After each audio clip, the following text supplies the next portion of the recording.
I come to you today as a member of the LGBT community, as well as a transgender woman, and as a citizen who has been living in the city for nearly 3 years.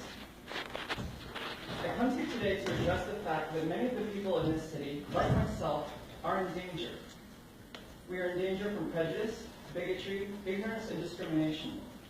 We are not being granted our full share of the inalienable rights which we were promised in the Constitution. This is a problem that must be addressed.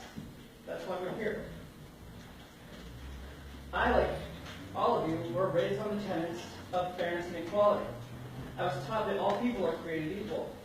And yet, I've come to understand that I am less equal, simply for being who I am and loving who I love. I've been fired from a job, evicted from my home, denied service, and more. That's not fair.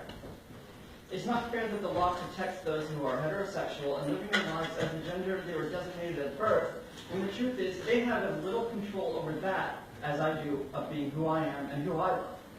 This is a fact. They are simply more fortunate that the laws were written by people like them with little to no consideration for people like me. I can tell you horror stories of the ill treatment that I have witnessed, the pain and suffering my friends have gone through, the loss and humiliation of mothers and fathers denying their children, throwing them out of their homes, and refusing to speak to them.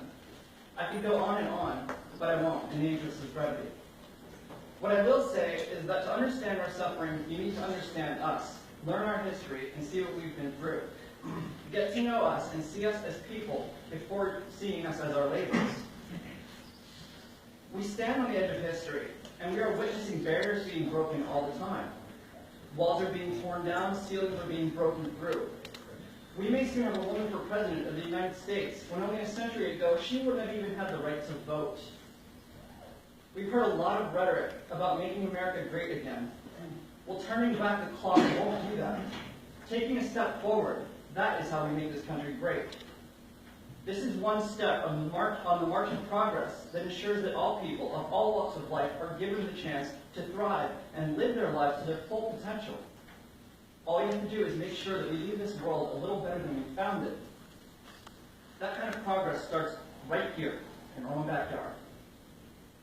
As Councilman Brooks said the other night, fear kept people like us in the closet for far too long. The guilt and the shame that kept me in the closet robbed me of my happiness for more than 16 years and nearly cost me my life. When I finally came out, I decided then and there that I would not allow anyone else to have to go through that. I made a solemn vow that I would fight with every ounce of my being for justice and equality to ensure that when we say that everyone is created equal, we mean it. To discriminate against any group denies that statement.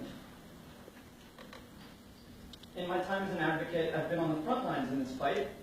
I've made calls, I've marched, I've canvassed, and I spoke to a lot of people.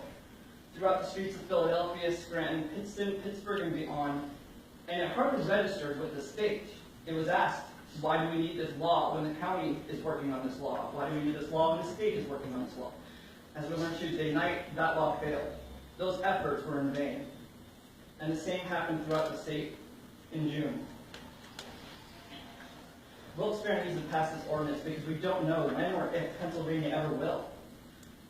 We have hundreds of people who are living in this city. They are living in fear and they are needlessly suffering.